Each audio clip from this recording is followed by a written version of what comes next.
ગરમી વચ્ચે વરસાદની આગાહી છે। રાજ્યમાં વેસ્ટર્ન ડિસ્ટર્બન્સ સક્રિય છે। દક્ષિણ ગુજરાતમાં પડશે વરસાદ।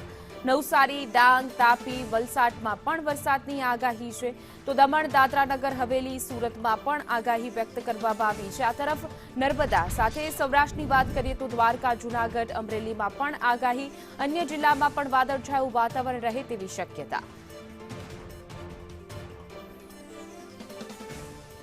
તો રાજ્યમાં વેસ્ટર્ન ડિસ્ટર્બન્સ સક્રિયના કારણે વરસાદની આગાહી છે।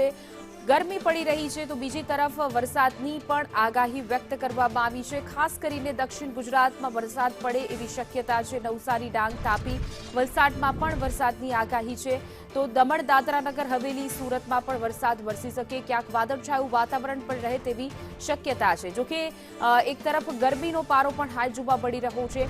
ગરમીની વચ્ચે વરસાદની આગાહી વ્યક્ત કરવામાં આવી છે। સૌરાષ્ટ્રના દ્વારકા, જૂનાગઢ, અમરેલીમાં પણ વરસાદ વરસે એવી શક્યતા છે। વધુ વિગતો સાથે અમારા સંવાદદાતા દિવ્યા ચૌહાણ ન્યૂઝરૂમથી જોડાઈ ગયા છે। દિવ્યા, આજે પણ વરસાદની આગાહી છે। ક્યાં ક્યાં એવા જિલ્લા છે કે જ્યાં અસર જોવા મળશે?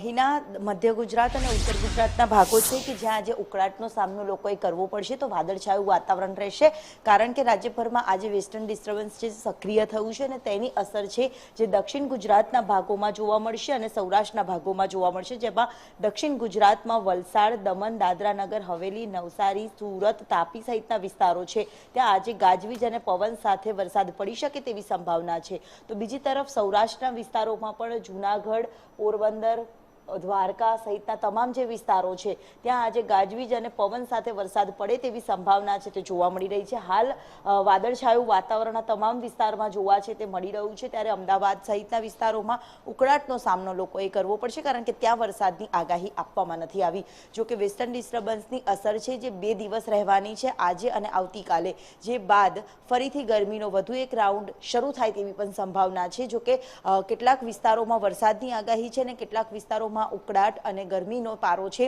જે 40 થી 42 ડિગ્રી સુધી રહેવાનું પણ અનુમાન છે જે કરવામાં આવ્યું છે। એટલે કે વેસ્ટર્ન ડિસ્ટર્બન્સની અસર જે સક્રિય થઈ છે તે દક્ષિણ ગુજરાતના ભાગોમાં અને સૌરાષ્ટ્રના ભાગોમાં વરસાદ પડી શકે છે, પરંતુ અન્ય વિસ્તારોમાં ગરમીનો સામનો ગુજરાતવાસીઓએ કરવો પડશે।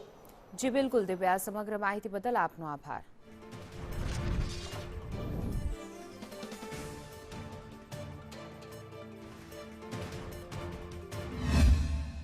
जून से लेकर 15 जून तक इसमें गुजरात रीजन में हल्का से मध्यम बरसात का संभावना रहेगा। मेनली आपका जो 4 दिन तक नवसारी, वलसाड, डांग, दमन, दादरा नगर हवेली और तापी के लिए दिया गया है।